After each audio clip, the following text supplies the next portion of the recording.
A hearty welcome from the Berlin Science Week, ladies and gentlemen, and welcome to everybody here in the room.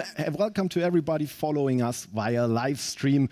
I'm Felix. I'm going to be your presenter, your host for the next 1.5 hours here on this panel, ladies and gentlemen, and brought to you by 3M Germany. And we raised a very important question today. It's not the science type.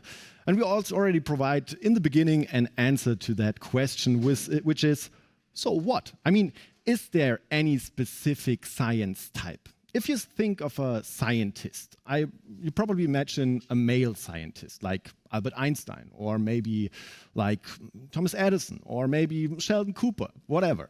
But do you also think of Marie Curie, or maybe another woman? If you're a fan of special knowledge, like nerdy knowledge, maybe you know Taputi. She was born 1200 BC, and she was the first ever recorded chemist in the whole history.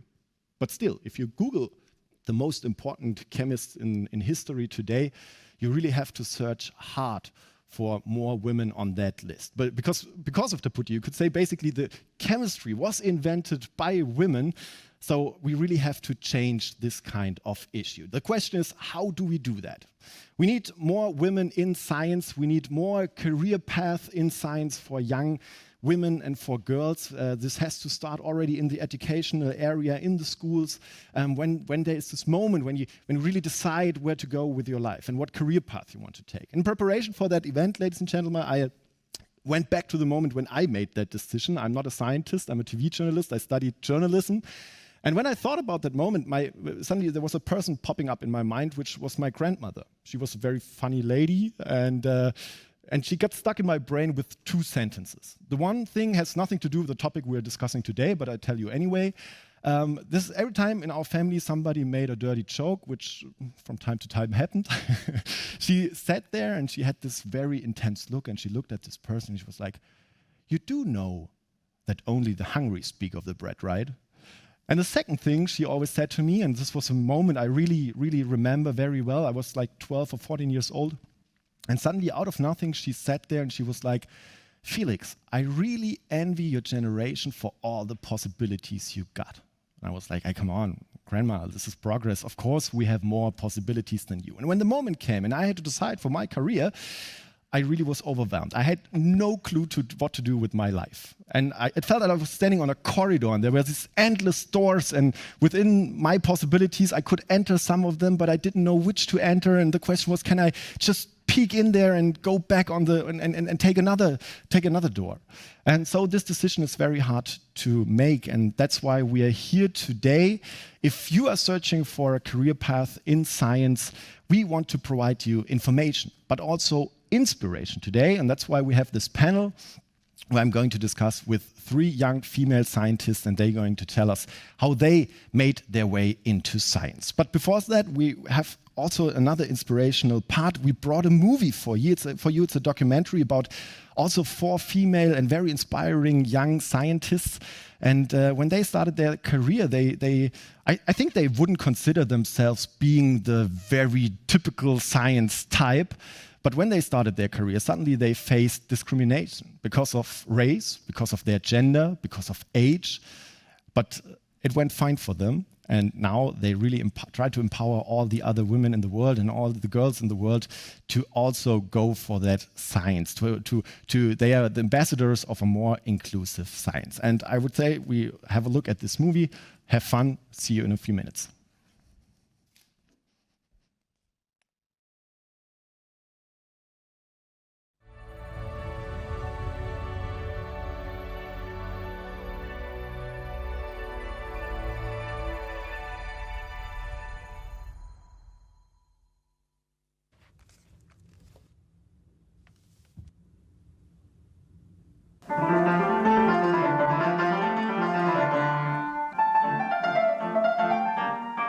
I love doing a lot of different things. One of my favorite things to do in my free time is bake.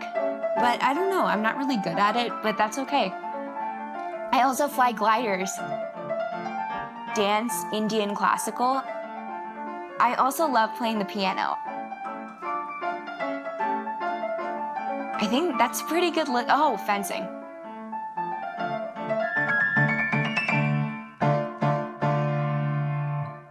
finished at that time.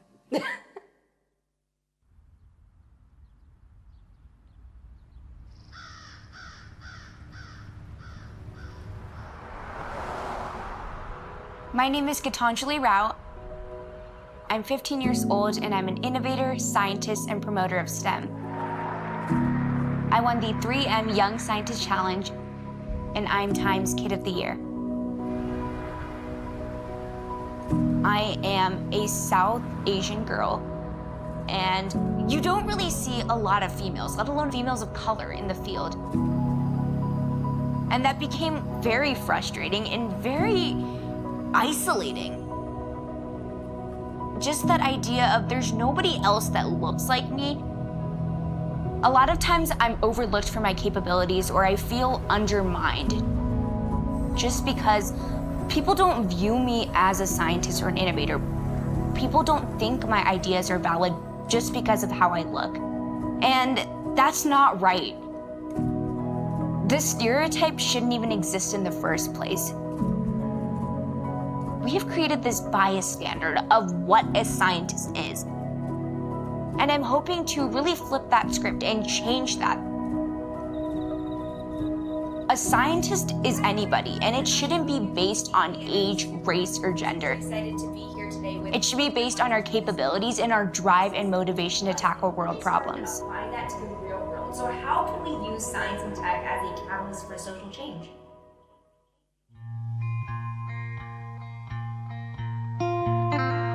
My uncle got me the science kit when I was 4 years old for my birthday or Christmas. I can tell you that that is not what I wanted for that birthday. I wanted a Barbie dream house, and I never ended up getting it, and I'm very fortunate for that. I think this science kit allowed me to discover this knack that I had to solve problems, and it was using the means of science and technology. It's always felt right. So my biggest inspiration to solve problems was honestly just to help someone in the world out there. In second grade, I realized that I wanted to combine my love of science with my love of helping people. So I entered a lot of different challenges, and I did that for a couple of years before I applied for the Young Scientist Challenge in 2017. If you ask any of my family members or friends, I'm probably the most competitive person you will ever meet now. But at the time, I was scared of applying something knowing that I would lose. And what I've really done is realize that if I don't try, I'm going to lose regardless. In the beginning of my final presentation at the event, I talked about a little boy named Open Meppo. He's 10 years old and lives in Flint, Michigan. And he has The Young Scientist Challenge really set up a platform for me to amplify my voice regarding science and technology, as well as all these devices that I've worked towards creating. So to date, I've created about 10 or 11 innovations, and 3 of them are ones that I've created into fully functioning prototypes, and one of them has already been released. I'm continuously solving problems that I have a connection to. One of my favorite devices, and the one that garnered the most recognition after the Young Scientist Challenge, is called Tetanus. Imagine living day in and day out, drinking contaminated water with dangerous substances like lead. I heard about the water crisis in Flint, Michigan, and it was absolutely appalling to see how many kids my age were essentially drinking a poison every single day. And it has these carbon nanotube sensors that are built into it that are exposed to the water. This is the interior of it, which is made up of a little microcontroller, as well as a whole circuit, which is essentially able to measure resistance. And that's what identifies the lead. Is the higher the lead, the higher the resistance. And it sends all the data to your mobile phone on an app that I created. One of our family friends ended up getting into a car accident in which, when the doctor prescribed medications, he ended up becoming addicted to them. It was just so scary to see all of that go down firsthand. This is Epione, which is a device that helps to diagnose prescription opioid addiction. Kindly is an anti-cyberbullying service, so basically it uses the latest developments in artificial intelligence, machine learning, natural language understanding and processing to pick out words or phrases that may be considered bullying. At one point, I didn't think I wanted to innovate anymore. And the reason for that is I was tired of being pushed over to the side just because of the way I look. Our generation is growing up in a place where we're seeing problems that have never existed before. And it's up to us to now realize that innovation is not an option, it's a necessity. You know, one girl cannot solve all of the world's problems. And that's exactly why I'm hoping to solicit new innovators into this world of STEM. All of us can make a difference. It's just about finding that one thing you want to change and changing it. I want to use science to inspire kindness. I cannot see a world filled with positivity and kindness without science involved. Science is a force for good in the world. You can do so much with it, but you can also really find yourself with it. And I think that that's the beauty of science and technology.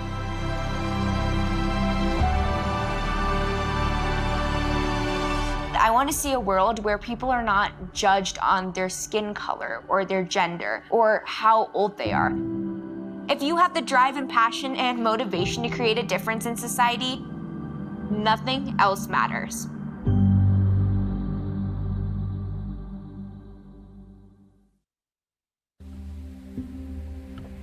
When I was in high school, I got an academic award. We're at the ceremony, and I'm walking up to get my award, and my mom is sitting there. And she says, "Represent." And I, as a kid, had no idea what she meant by that. And when I got to the stage, you know, and I'm looking around, I was the only Black person up there. Oh, what she's saying is represent for the community, represent for Black people, because you're the only one up there that looks like you.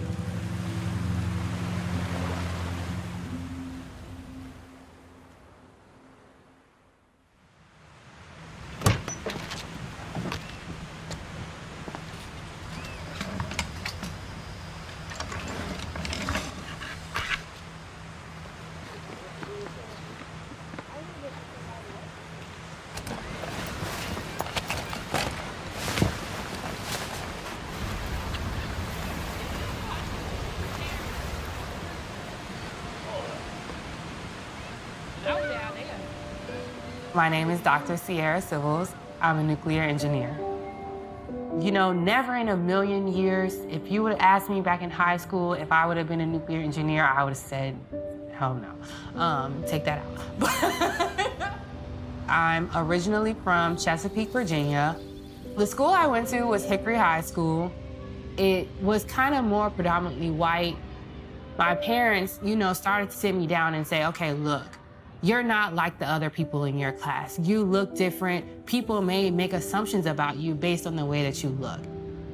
And as a kid, I didn't understand, you know, what they were trying to tell me. I kind of saw them as being dramatic. But over time, I started to realize, okay, they're preparing me for the world. As a minority, you're gonna have to work harder.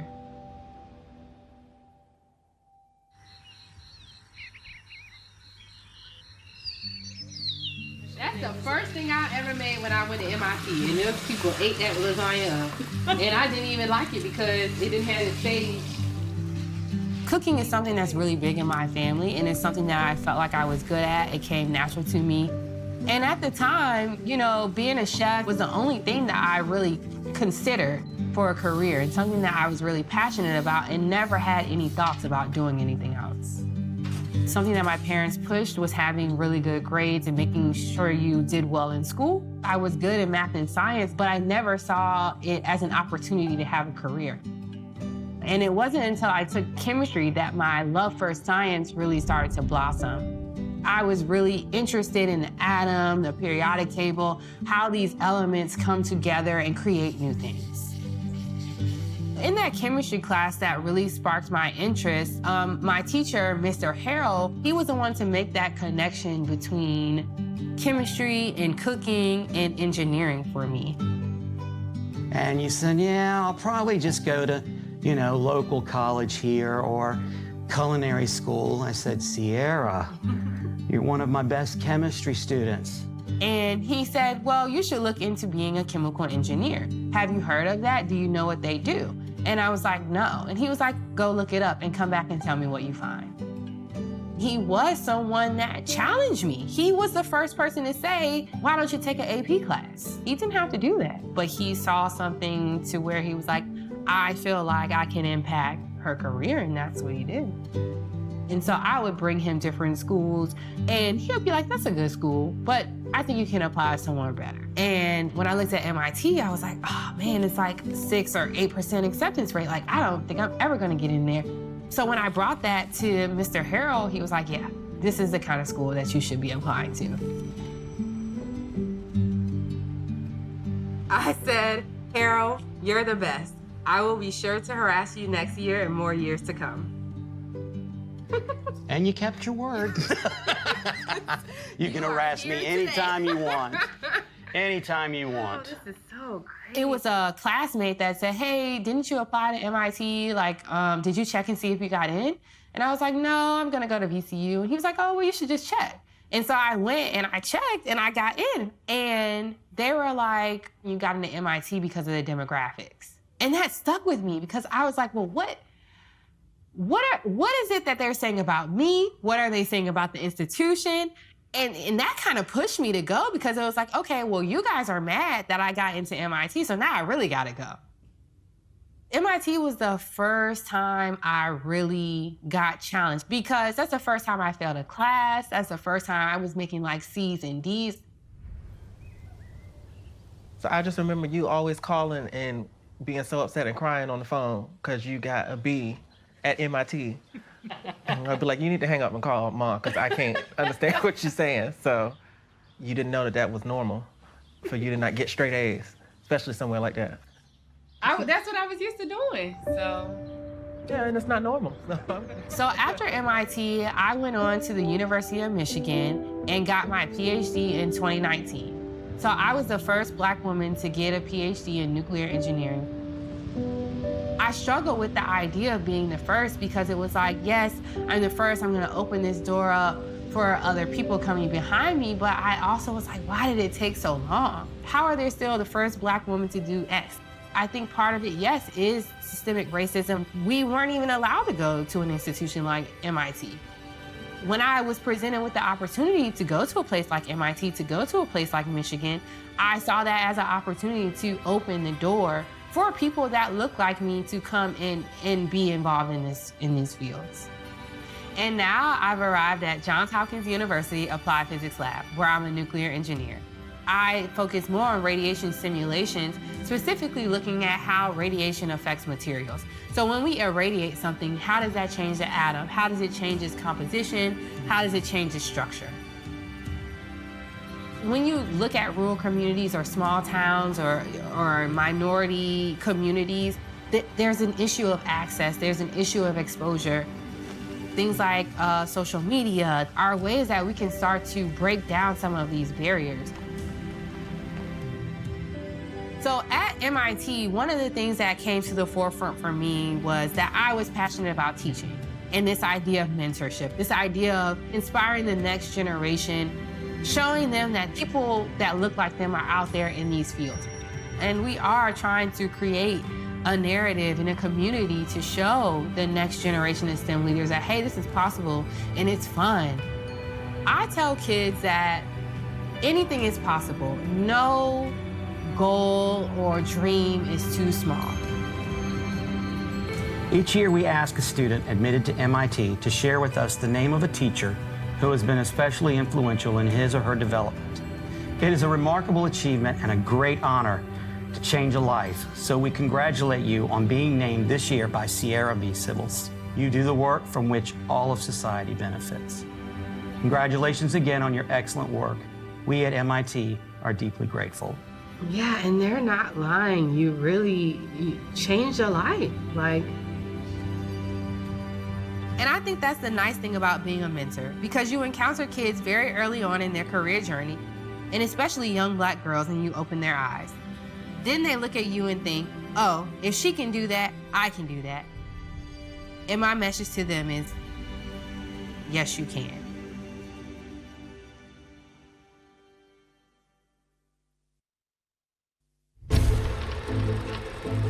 There's a stereotype of scientists. One, that they're male, and they're boring, they don't dress well, and they're like very awkward. I'm obviously not that type. You know, I'm a Latina woman, so I've got that Latina passion. I'm a person of faith. I sing, I dance, I love clothes. I'm not your typical scientist. And I always knew that being true to myself, being true to what drives me, was going to be the key to a successful and satisfying career. Y el tápero bajón es como una hojita y le ponía como té.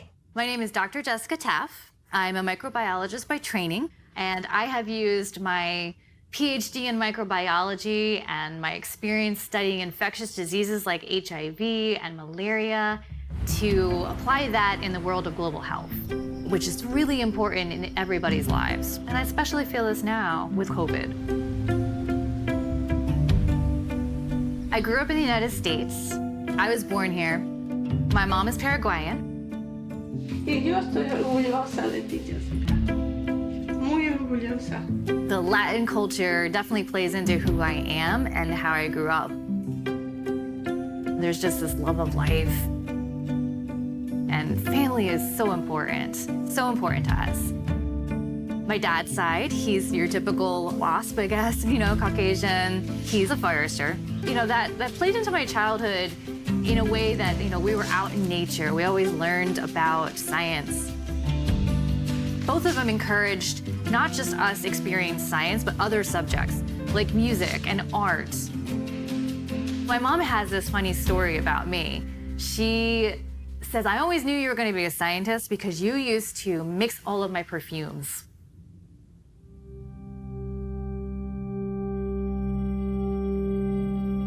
I always had this interest in the biology of infectious diseases, but also really wanted to be involved in global health and applied my scientific expertise, my biomedical expertise in that arena. And the first roadblock was having people understand what type of career I wanted, because it was not your typical academic career, your typical research career. I couldn't really figure out how I was going to live at the intersection of that. And that was incredibly frustrating because it was something that I wanted to do. Another roadblock was I felt like I had to tone down my personality in order to be respected. So for instance, the first months that I was doing my postdoc at the National Institutes of Health, I didn't wear my red lipstick because I didn't want people to focus on that and then not take me seriously. I wanted them to focus on my science first. I really shouldn't have done that. But yeah, because I didn't see a lot of people like me, I felt like I had to fit in the way that just wasn't really authentic to who I am. To do something that felt true to my passion and true to my professional mission, I had to find my community to help me figure this out. I sought out, what the global health community was. I found other people that understood the things that I was excited about and passionate about. I also met other people like myself and made friends with them and realized that there's a lot of diversity in science. There's a lot of other people like me. I feel like throughout my career, I've grown. I accept myself. And by not conforming, by staying true to myself, to my culture, to who I am, this gave me the confidence to pursue and make a path to my own type of career. I knew that I could use my scientific knowledge in the world of public health to make a difference in people's lives. And then, at some point, people started to notice that my points were valid. So I left the lab. I did a bunch of consulting in science in the global health arena, working for groups like the World Bank, United Nations, which was fantastic. Like, that was definitely the realm that I enjoyed being in. It just clicks. You know you're doing what you're supposed to be doing. And that's what keeps me moving forward. When COVID hit, this was this huge realization of like, this is what I have been preparing for my entire life. This is why science is important to global health, right here, right now. So scientists swooped in. They went to sequence the virus to better understand it. Now, a year later, we've got people getting vaccines. Like, that's amazing. Scientists have been heroes in this pandemic, and it's been so exciting to see that play out. Everyone is going to remember this moment in time. They will remember having lived through COVID. I hope that the next generation of scientists get inspired by this moment and how important science is. I'm a new mom. I have this precious little baby girl. I hope she grows up in a world where she feels like she can do whatever she wants, where diversity in expression and personality and culture, all sorts of things, is celebrated, appreciated, tolerated. And I'd love that if she chose a career in science, she didn't feel stifled. She felt like she fit in, and she could express her scientific self in whatever way she wanted. If you inspire a girl to go into a STEM career and show her the different ways that she can do what she loves, she can change the world.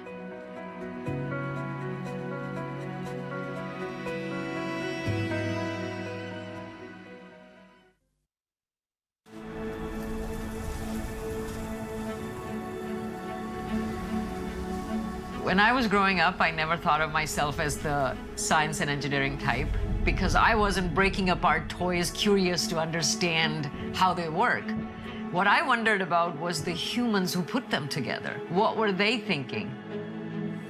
To me, it was always the human context that was powerful. I knew from a young age I wanted to do something that would solve problems, help people improve lives. I just wanted to make the world a better place. And in looking back, I realized that I would have never been a scientist or an engineer had it not been for my parents' persistence. To me, the humanities was much more interesting and exciting. But now I know science is a human endeavor, and it's one in which you can bring your whole self in. Your ideas, your inspiration, your passion, your interests. And that's exactly what I did.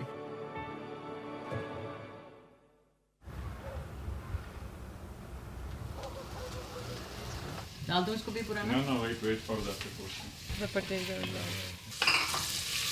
Oh my God, onion smells. My name is Jayshree Seth. I'm a scientist at 3M, and I'm also 3M's first ever chief science advocate. I do come from a family that really values education. My great-grandfather had a master's. I'm not sure how many people can say that. My maternal grandfather was a physician. My father retired as the director of India's National Institute of Hydrology. My mother is a college graduate. I know that we have a long legacy of education, and it was very important in the family. So as a young family, my dad decided that we would move to a place called Roorkee. And it's just an engineering town because there is this premier engineering institute, then there's the Irrigation Research Institute, the Army Corps of Engineers. So it was just in the water. We used to joke that everybody just has to become an engineer. And what that meant is all the parents encouraged their kids to become engineers, even their daughters. So I did well in school. I always liked working hard. And it comes down to this entrance exam, and I didn't get in. I didn't get in. So I ended up in a college thousands of miles away from home, in a completely different part of the country. It's like going from Ireland to Portugal. It's a different language, different culture, different social norms. It was a really big change for me. So I was in my final year, and everybody was applying to go to the US for graduate school. And just in competition with the guys, I also applied. And this time, I got in. And so, long story short, I ended up in the US at Clarkson University in upstate New York for my master's in chemical engineering. And in many ways, when I look back, I realized that I became a trailblazer because I was the only girl in the lab. There were 14 of us. And I was working on a theoretical modeling project. And I would look around, and there were other people in the lab who were actually doing experiments. all these years, I had never realized what is it that I wanted. See, I was kind of going along with what the expectations were of me. For the first time, I started realizing this sense of, is this what I want to do? What is it that I like? And I realized that I wanted to do experiments. I wanted to feel that whatever I was doing was helping people. In looking back, I feel like I was missing the human context of what I was doing. So I decided to switch from my master's to my PhD, my fields. I have to start over. But somewhere deep down, I also knew that I have done this before. I have reinvented myself many times already and have done new things. I'll be fine.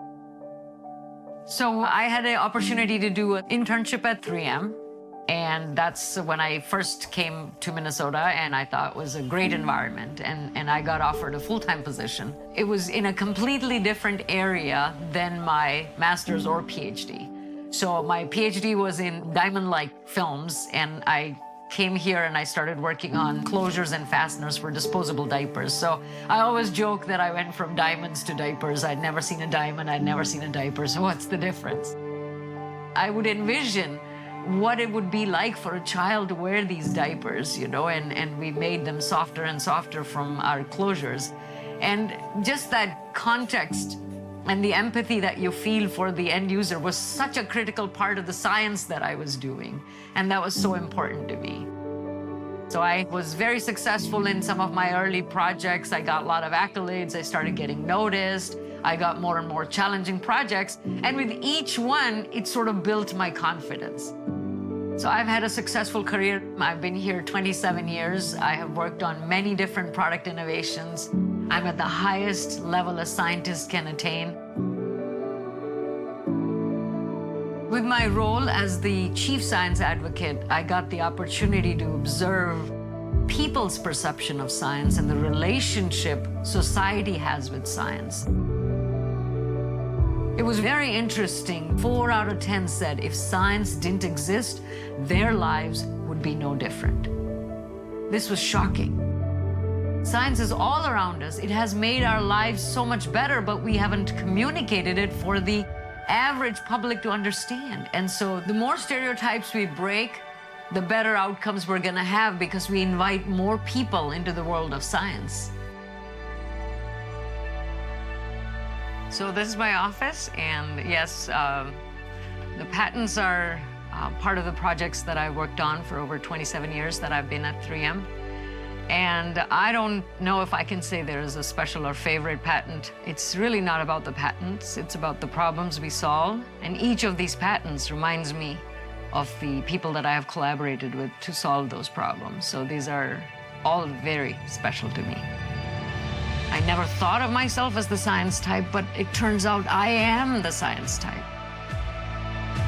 I want to tell the next generation of STEM students that you don't have to be what people expect from a scientist, some outdated stereotype. As far as racial and gender equity goes, we need every idea, every diverse perspective in order to solve problems. In fact, that's exactly what we need more of. Science needs you to be you.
4 very inspiring stories we just saw in that movie. I got a little bit of goosebumps actually, so it made me kind of feel good. How about you guys? Do you feel good with that? Yeah. So very inspirational. And now we want to talk about those career paths into science because we all know that the media is full of it. It's a very male-dominated area, and especially for women, it's hard to get in there. And so I'm very happy and lucky to have 3 scientists here, 3 female scientists here on my panel to discuss this issue, and they are going to share their experience with us about their career path. So first of all, I want to welcome Fanny von Schauenberg. Also, her interests were actually more into STEM fields. You started studying business administrations. Yes. Then so it made I think the doubts came over you, and you said, okay, I go back to the STEM area. And now currently you're studying natural science in the Information Society at the TU Berlin. And you're really also ambassador for other young ladies to say, hey, okay, let's go there, let's do it, don't doubt it, don't go to business administration, do science. I mean, it was great. It was great. I loved it, but I knew that I wanted to do more. Yeah. To the right side is Dr. Emily Fritz. She's a chemist, and since completing her doctorate 8 years ago, she has been working as a product developer at 3M in Neuss. That's in Western Germany near Düsseldorf. And there she's developing product solutions for batteries in electric cars. And I have a quote, I got a quote from you. I'm certainly not going to save the world, but I can do my part to improve electric cars and thus be part of this exciting change in the industry and ultimately in people's life. Yeah. So you're not heading for the big picture and saying, okay, I'm going to change or make the big invention, but you're the part of it. Yeah. I mean, who knows? I mean, my career is not over, but it's not that I don't have to do it, right? I mean, it's I'm not at the university. I'm not doing research, but I want to do something, and I found my place where I think I can do something. So that's a start. That sounds great. Yeah. And on the right-hand side, Amelie Reigel, aka the scientist, die Wissenschaftlerin. I think if I would ask like 100 people to paint me a picture of a scientist, no picture of you would come up because you're an influencer in scientific issues. You're on Instagram and TikTok. You have more than 320,000 followers on TikTok. 360,000. Yeah, I know. This is very important for influencer. Okay, so I think it was like last time I checked, it was 300. So overnight it was 40,000 more, right? Yeah. Yeah. Cool. Tomorrow it's going to be more.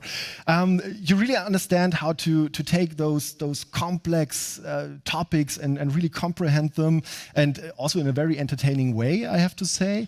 And actually, you're doing your doctorate at the University of Würzburg at the chair of tissue engineering, and this is what you're totally obsessed about starting your day with a handstand. Yes. Yes? I like... Why do you do that? I mean, every day you see a picture of you doing a handstand on Instagram. Yes, I like doing new things, and handstand, I thought, okay, why not? And now I'm trying to get a longer handstand. Yeah. Okay. It's fun. We try that later, okay? Yeah. So in the end, we both try. I try to do a handstand, and you can do a handstand. All right. Okay. I mean, if we are. I'm going to do the entertaining part. You can join us. Emily, I wanted to start. We just heard about the stereotypes here in the movie, in the last part of the movie, and whenever there's a picture of scientists, for example, in pop culture, in media, it's always this kind of. I mentioned Sheldon Cooper, this nerdy, antisocial guy, highly intelligent, doing stuff that nobody understands. I'm asking straight away, how much of a Sheldon Cooper are you? Well, this took too long. That took too long. I mean, I would say I'm definitely a nerd, right? I mean, in a way, I'm passionate. If being a nerd is being passionate about something, right? Then I'm a nerd. Yeah. Okay. Me too. Yes. Yeah. Of course. but being that one that doing things alone, or you're not talking to people, it doesn't have to be like that. And a lot of the time it's the other way around. You're not going to get things done alone. Most people won't. You need a team, and then you need to be able to work with people. But in your opinion, why is this misleading picture always be found everywhere? I mean, it starts. I mean, you mentioned him, Albert Einstein, right? I mean, you have these great people in history, and most of the time it's men. And it is that man in front of a very nice oak tree desk. And that's how we think a scientist is, or sitting in the lab, right? Yeah, that's how if I'm thinking about it myself, that's how I picture a scientist too. Although I am a scientist, right? So we have young people watching us via live stream and also in the audience. Maybe they think about heading for a career into science. Maybe you can just give us an impression. What does your typical day look like at 3M? Ooh, that varies. And we start from the moment you get up. I get up. Well, I start my day with a coffee. So that's a common start. And you have kind of AI there doing that for you, or is it at least Alexa or something? No, okay. No, but it's 3M. It's yes, a lot of things are the same, right? You have a topic, you have a project, you need to solve an issue, but it's not a straight way. It's always like new things coming up, new challenges that you need to kind of solve. So it's varying. It is talking to people. Yes, it is also data analysis. You need to be able to present your data in a good way, right? But so it's also this, yes, you sit in front of the computer, but there's also meetings. You have to talk to that process engineer. You need to be at the maker where you're producing things, and it's everything. And then it's also sitting in front of people, presenting to my management. Yeah. So it's everything from getting your hands dirty to doing nice presentations. But would you say, if you think of your developing team, are you kind of, I don't know, working in a bubble, or is it more that you meet all different kind of people in your everyday work? No, it's very cross-functional, and that's kind of what keeps me going, I have to say, in my position as a product developer. That I kind of feel like I'm in the middle of it all, because you're there from the beginning of an idea. Customer have an issue, they have something that you need to solve. You come up with ideas, you work with the research department within 3M that have the technologies, and then we kind of bring them together into products, right? And then it is talking to business people, it is talking to manufacturing people, so it's a lot of time is more talking to other people, making sure that you're asking the right questions. And which part do you love most? The talking to people. The talking to people part? No, but making those connections. And this feeling of when your team is actually accomplishing something, right? And knowing that, hey, I was part of that. And I made that connection between two people. You might not have all the answers yourself, and making those connections, Making connection is a good transition to Amelie. So don't get confused. We have Emily and we have Amelie.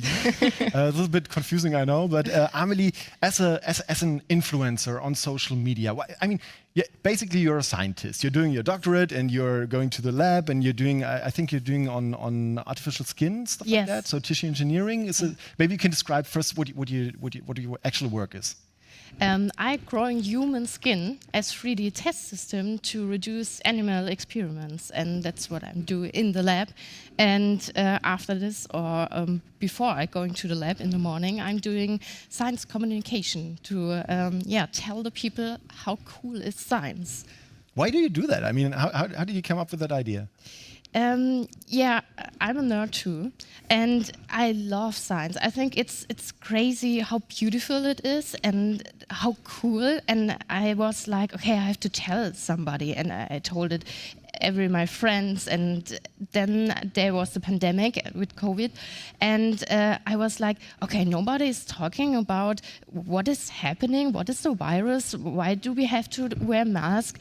And I was like, okay, nobody does, so I just do it. And then I started TikTok, and the people wanted to hear something and wanted to communicate and want to see what is it to be a scientist. And then I started, okay, I just show you what it looks like, and it looks like this or that or that. And I'm doing a handstand and I show it to my community as well. I as I am standing in the lab and doing my research. And I think this is important to see what it looks like to be a scientist. Yeah. And social media, it's a lot about interaction with your audience. What kind of people are these people following you? Who is this kind of, are those also scientists, or are they more kind of average people being interested into science? Yes, I want to make science mainstream, so everybody who wants to learn something about it, I want to explain it as simple as possible. And I have young people who say, wow, I didn't know this is a job, I want to do it, how can I do it?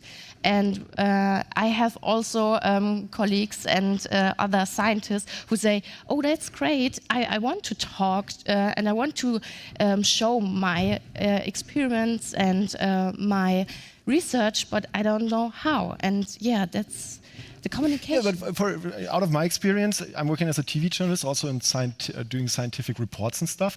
Every time I'm going to ask a professor or a scientist for getting an interview, and it takes some time. It's always a little bit of pain in the ass, to be honest, because we come there and we put up lights, and it's taking hours, and they don't have the time. I completely understand it, but many of them are like, yeah, I don't really want to do this kind of publicity stuff.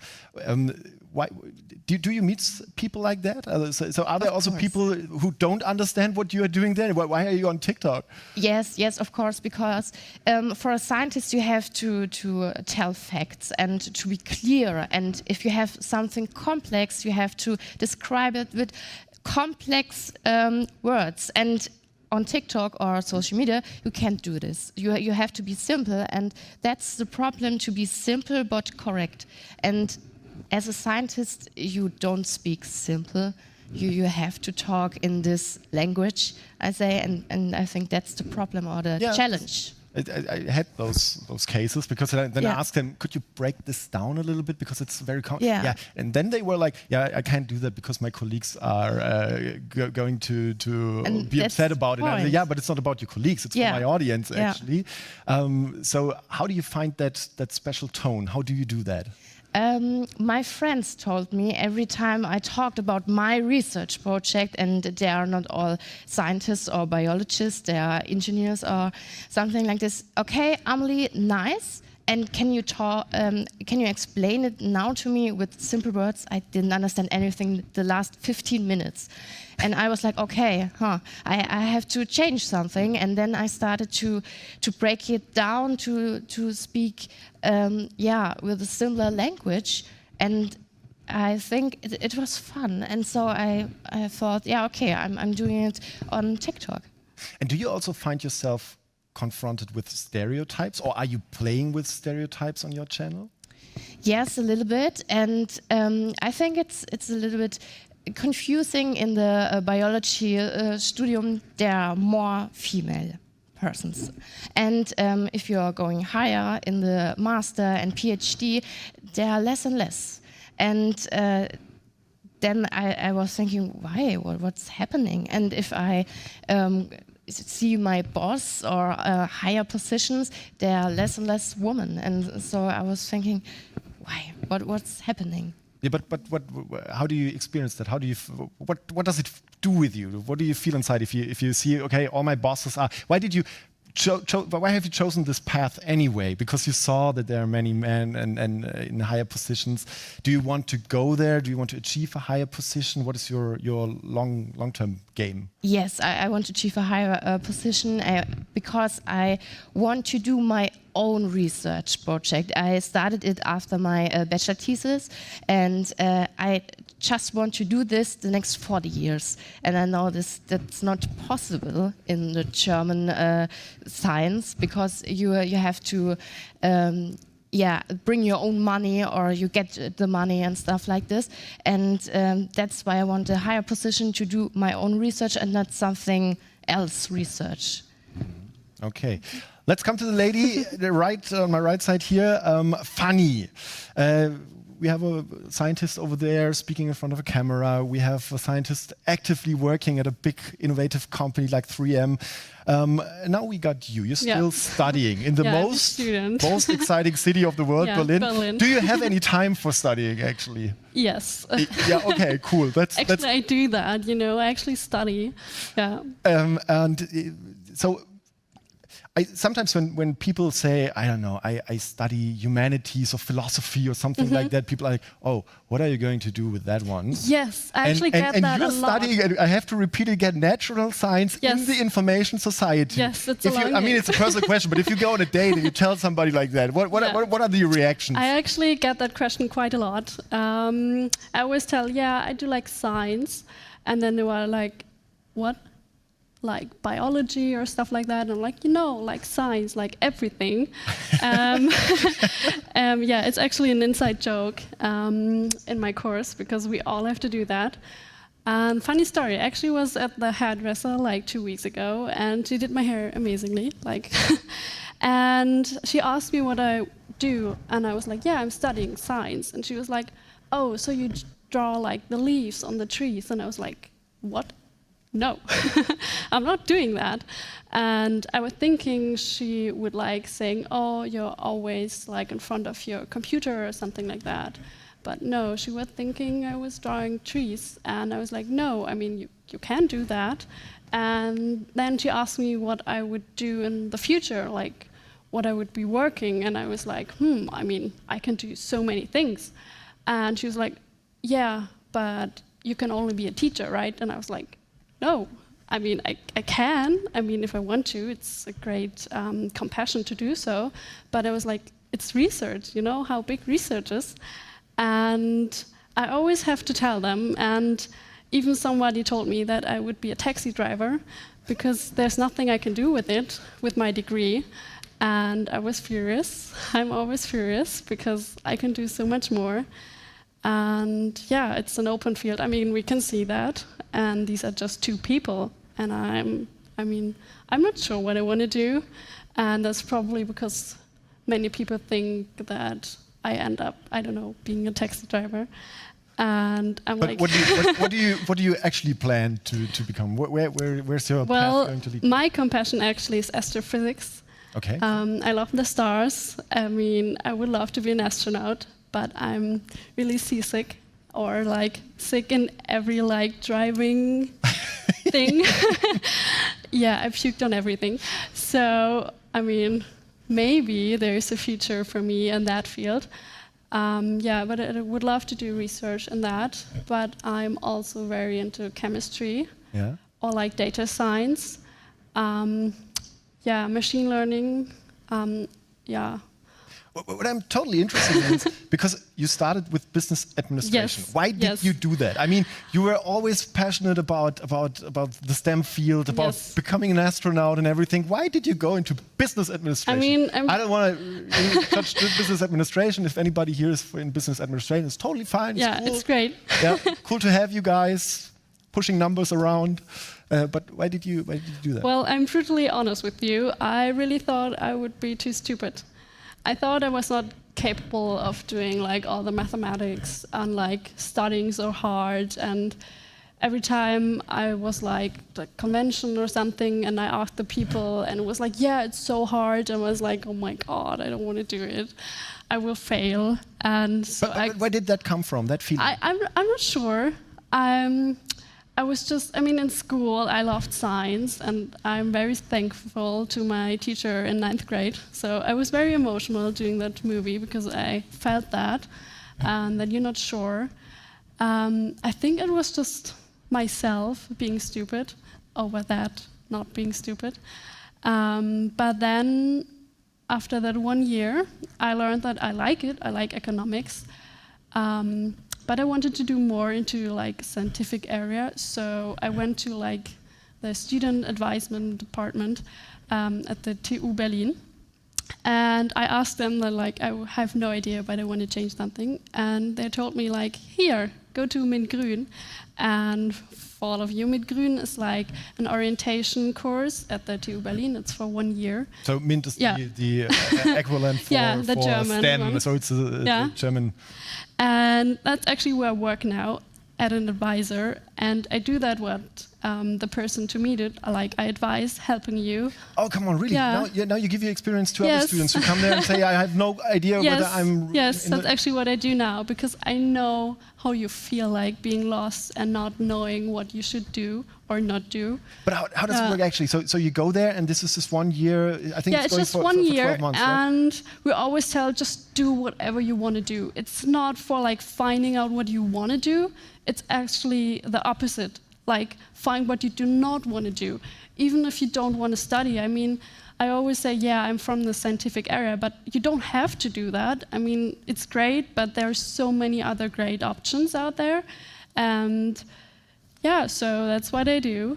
I help people finding out what they don't want to do. And so for all the people who have no idea how the studies of a scientific field looks like.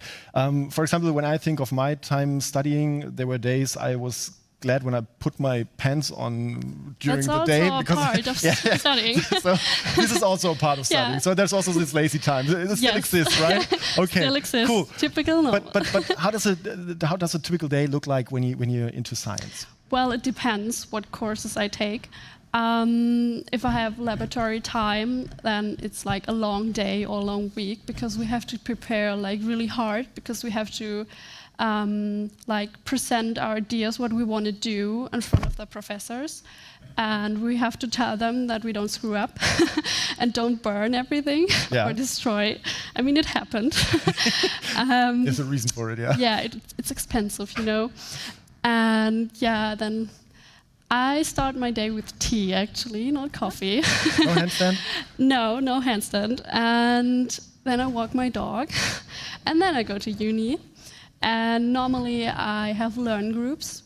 So we're studying there together because, like she said, scientific area of research is like teamwork. And that's very, very important to me, because I learned during business administration that there was like more like a competitive like vibe going on there, and that's what I love in the scientific area, because you can't do anything alone. We're not like 100 years ago where you work. Okay. Just How is it changing in a company later on, or if you're going for a doctorate? Is there a lot of competition in scientific education and scientific jobs?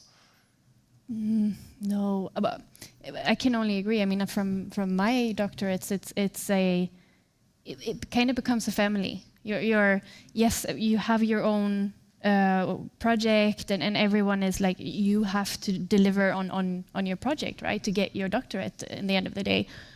But you do it together with people, and you're supporting and you're learning from each other. So, and at work, no, I mean, can't speak for everywhere, right? But my experience so far, there's not this type of competition. It is. Of course, we all want to proceed in our careers, but most people realize you will do that by working with others, and when others succeed, and when the team succeeds, you succeed, right? So whatever you put into the team, you will get back eventually. So, yeah, I don't see it that much competition. I don't know. Yeah, I agree with you. I think teamwork is so important, because science is getting so complex and you can't do everything.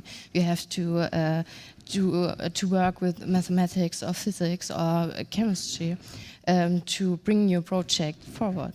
Okay, so maybe we sum up for this first part for you guys at home watching us via live stream. So education and working in science, it's more about teamwork. It's not the lone stranger thing we see on television. It's not the antisocial nerdy thing. It's about talking to people. It's about going passionate into those topics. And it's also, I heard, quite a lot of fun, actually. But I want to go back to the point where you had those doubts in your school career. But we saw the teacher in the movie, and he was like, yeah, you're my best students, and I'm going to help you to get a good university. And she ended up at MIT. Did you have similar experiences in your career path, maybe in school or later on? In school, I was really good in biology, and so I thought, okay, that's the thing. I will do this. And so it was quite easy for me to go in this direction. I want to do medicine, but I was too bad, so I thought, no, biology maybe. And then I realized, wow, that's it. This I wanted to do. I didn't want to work with patients. I want to stand in the lab. Sometimes at night alone and just do my experiments, and everything is good. And yeah. Okay, but how did you overcome this moment when you said, okay, I want to go into medicine? The marks are not good enough. Then I went to biology. But were there any barriers or borders where you said, okay, I like male competitors or something, where you said, okay, I don't get the point? No, not really. Not in biology, because there are many women in biology to study biology, and then when you get higher and higher. So you were perfectly fine with your school career. Everything was cool in school. Yes. Okay. How was it with you, Emily? Oh, I was a student. You know, I had really good grades, and I liked basically everything. Worked hard, and for me it was actually when I decided to go for chemistry, I went to a good high school. So everyone was very ambitious, and that was the first time I was challenged, because before that I was one of the best in the class, right? And being with others that were passionate about learning things, that was kind of what triggered my, that I wanted to continue to study. But I applied for university in Gothenburg. I'm from Sweden. Chemistry, and I was like, oh my God, will I get in? And realized that everyone, this is true, this is the truth, everyone that applied got in. And I was like, what? Okay, so you made the barrier up in your own head. Yeah, because for business administration, though, you needed good grades. Yeah. Right? I mean, I had that for that, and for medicine. But that was so, I was a little bit sad to realize that, because the grades then is kind of, you need to have a certain level, right? But knowing that not enough people for this in Sweden applied for chemistry, I was like, this is so sad. I mean, this is so cool, and then no one is. But also kind of lucky for you, because sure. you don't have to go through that struggle like others and being denied at a university. Well, I was denied later on for my master's, so I have been denied entry into university, so I know how that feels too. but yeah. But I want to talk numbers, actually, because it's quite interesting. 3M had a study, and I read it, and it says that 83% of Germans say we need to encourage girls for STEM education. Even 84% believe we need more people to pursue STEM careers. And now, the funny fact is, but only 8% of the younger people say, I see myself in such a career. It's kind of like the climate crisis. Everybody is like, yeah, probably we should do something about it, but maybe someone else should do it. How does that come, in your opinion? Well, I can see that every day, because it's my job to actually talk about that. And my boss is actually happy if we have more than 30% of the new students are like women. And I'm like, 30%, I mean, that's so sad. I mean, just 30%, and then we got like a yay, oh my God, we're so good. We have so many women. And I'm sad because I can see that every day doing my courses, doing my student experience. I'm always most of the time, the only woman in class, or maybe there are like 2 or 3. And yeah, sometimes, I would love to have like more women around me. Okay. Yeah. Another big topic, if you're talking about the career paths into science, you just mentioned the orientation course, and you're now an advisor for other students, so congratulations, this is really cool. Another thing is mentoring. Did you have a mentor on your way, anybody of you? Yeah? Yes. And how did you find that person? Or maybe you can just give a short explanation what a mentor is. And how did you find that person? For me, a mentor is a person who, it's right next to you and walk with you this career path, but is older or wiser, and can give you advice if you are working. And I have this, and I think it's important to be a scientist, to have somebody who says, okay, this is the science world. Because I was there and I thought, okay, everybody likes everybody and we do science and for the world and everything is good. And no, this isn't. It's about money to do your project or stuff like this. And you have to look how can you do your project. And my mentor is great, because he tells me what I have to listen and what can I do and what are my options. What can I do? I just don't have to go the academic way, something like this. I can do this and this and that. And I think this is very important, to have a good mentor who says at the early beginning of the career, what can be possible. And how do you do that? You go there and you say, hey, you seem nice and you seem to have a lot of experience. You want to be my mentor? No, it was developing. I did a scholarship in different institutes. I know at the first day of my studium I wanted to do tissue engineering, but I wanted to see everything else, to be safe and knowing I don't want to do this or that. And then I got to another institute and I found him. And it was like he explained and he said more than he had to, something like this. And I could ask him everything about the career, the science, how is it to go to conferences. He pushed me to do talks, and something I was a little bit afraid of, and he said, you have to, just try it, you can do it. And I think this motivation is, very important. How about you, Emily? Did you have a mentor, or maybe you are already a mentor for somebody else? At 3M now I have.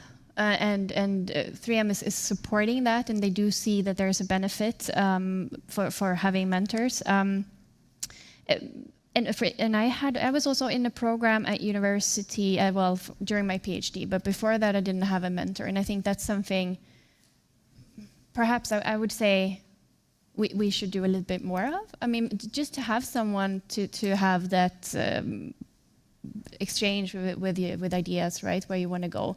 But looking at it back in, perhaps one of my teachers were kind of my mentor, my chemistry teacher at high school. She was listening and pushing and challenging, right? I mean, it is nothing official, but it's type of a mentorship, I would say. So, okay. Yeah. We saw in the movie that woman, she came out of this total scientific family. So everybody from the aunt to father and the brothers, sisters, everybody was kind of scientific. So she had a big motivation to go in that kind of field. But many people don't come from families like that. You were just talking about motivation.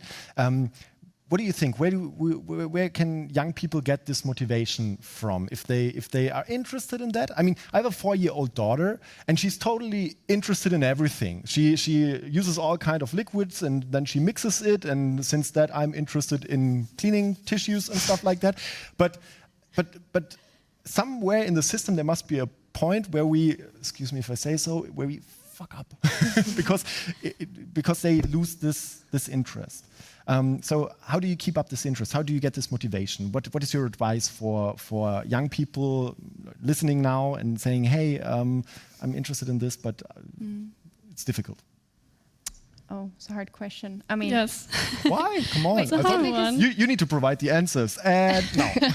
I think it's quite easy for me to keep this passion. I want to go to the lab to do my research to know what is it. And I think this passion, everybody has it. Yeah, maybe. But where did you get it from? I mean, did you have a family, or who gave it to you? It's inside. It's inside. Yeah, it's inside. It's but you have to push it sometimes, or somebody else have to push it in you. So if we're talking about few women in science, maybe we have a passion problem, not an education problem. No. I mean, I think it's more.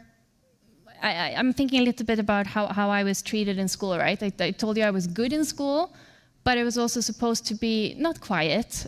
We had the people in school that were the kids that were a little bit louder and took up a lot of the time from the class and the teachers, and they didn't invest that much in me due to the fact that others were not. Yeah. So I think, you said, you need to be challenged, and for me, I think it was also, I was treated bad once. I mean, I still remember it. There was a teacher who told me, we had a class, it was kind of, I don't know, physics kind of, and I got the same grade. I was there, I did all the experiments, which I thought was really fun. Scored on my test, and then there was a guy that barely was there. He was just there and didn't do anything. We got the same grade. And the teacher do you remember his name? The guy? Yeah. Yeah. What was his name? Joel. Joel. Yeah. Screw you. Yeah. If you watched it. But it's not his fault, because then the teacher. So what was the teacher's name? The teacher. Him I forgot. Okay, him I forgot. Screw Yeah, you him. too. Yeah. So. No, but he told me, well, you're pretty good for a girl. And I mean, I'm not that old, and that was really like, I'm very competitive, right? And that was the first time when I realized, okay, I might be a white woman, but there's things that are not right here. Talking about gender behavior, I made a note here, speaking up for yourself. In my experience, for example, as a journalist, if I call an expert, if it's a male expert, I'm going to call there and I'm like, yeah, we are covering this kind of story. I need an expert on this kind of topic. And he's like, yeah, not exactly my kind of field of research, but what do you need to know? Yeah, no problem, I can tell you that.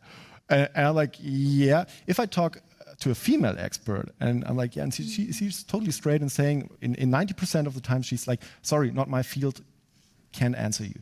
So that's why I made this note about gender behavior and speak up for yourself. Did you have to learn in your business to stand up, to speak up for yourself and say, I have this expertise and I can do it? Because men seem to be very easygoing about it. There's a difference. I mean, I have to say, sometimes I have to push myself. I have a certain rule to myself where when people ask, would you like to do this? Would you like to work on this? I say yes. And then sometimes I'm like, oh shit. Like I mean, the first time I did like something, standing in front of people and talking, that's not my daily job, right? And I was like, oh my God, what have I done? I will not survive this. But it's like pushing my own limits. So I have to, and I think we have to be just a little bit self-aware. And if you're aware, and I know that sometimes I'm not the first one to raise my hand and stuff like this, but I'm trying, so I have to challenge myself a little bit. So, yeah, but I'm still learning. Okay. What's your advice? I mean, you have 360,000 followers on TikTok. You're going out there every day, showing your face, telling the people stuff, and I think you get a lot. Also, maybe negative feedback or stuff. Where do you get your self-assurance? Yeah, I was not so confident as I was younger, and I didn't talk much to people and stuff like this. And then there was a switch to I can talk about science, and now I can talk and I can do this, and I get more and more confidence as well as in the social media. And now I'm talking with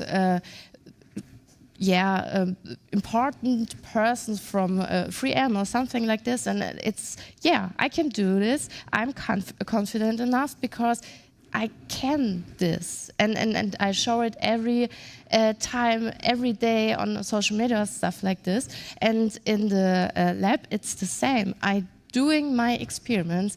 I know what I am doing, sometimes better than my professor. Okay. And because it's my project, and I have to think about it, and I have to bring it up, and so I have to push myself. And that's, I think, confidence is quite important. So confidence doesn't just fall from the sky, you want to say? It grew with learning your profession, with studying your profession, and it grows constantly. Yeah. So everybody out there, if you have a lack of confidence maybe or something, listen to that. It's going to grow. It's going to come with every step. Final round. Please complete the sentence with one sentence. Emily, science makes people's lives better. Cool.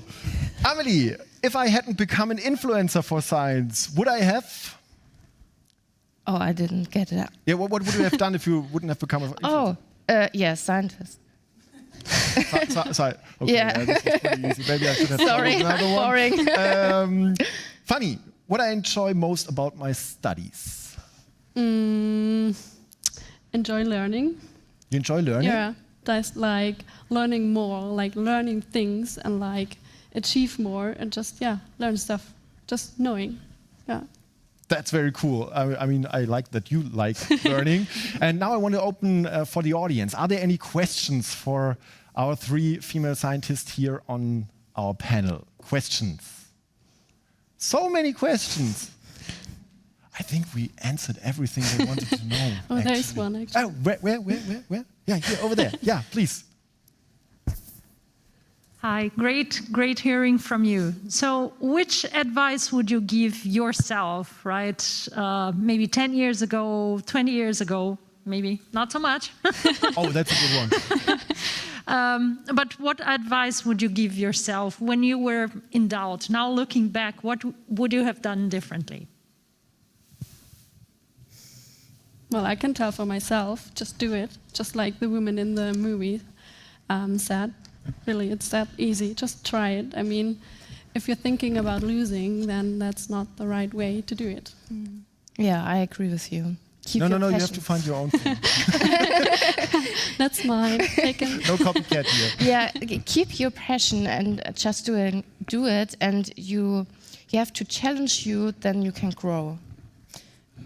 And then I can maybe say, it is okay if you don't have a passion in the beginning, because I was a little bit, where do you want to go? I don't know, I will just choose something that I like, that I think has a broad thing. You will find your passion.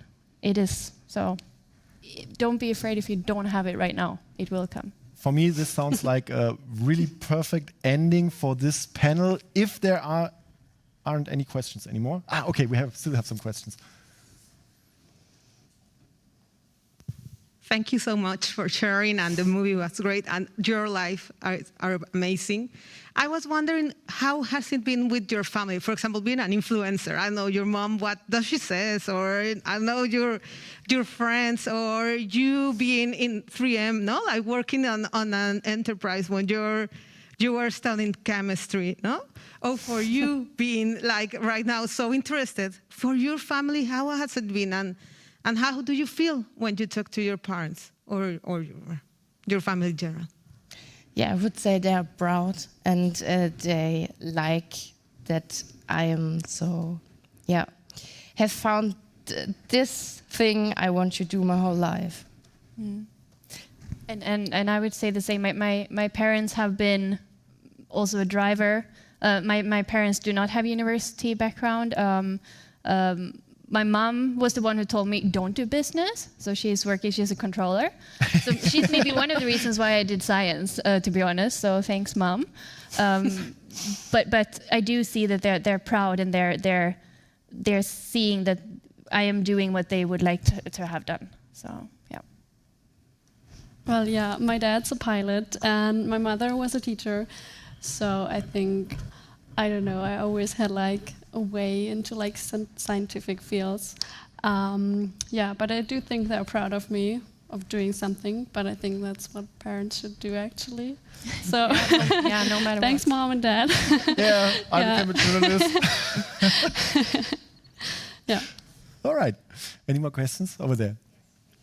Thank you so much for the very moving video in the beginning and the inspiring talks from all the ladies. My question is to Emily. I hope I'm saying the right name.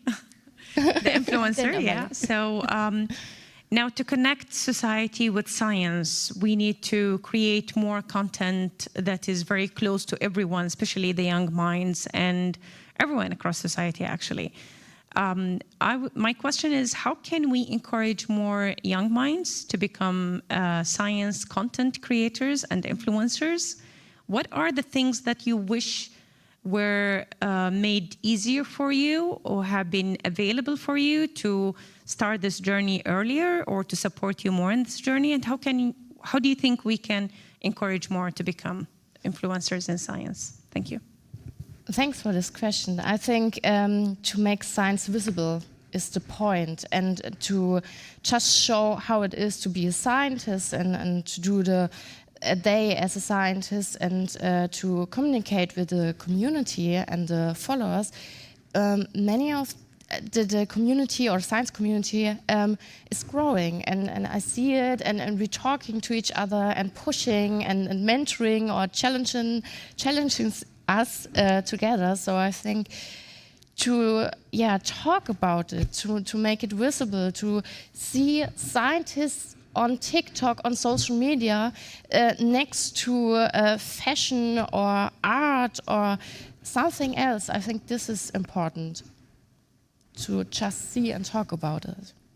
And also maybe not to take yourself too seriously. Yes, of course.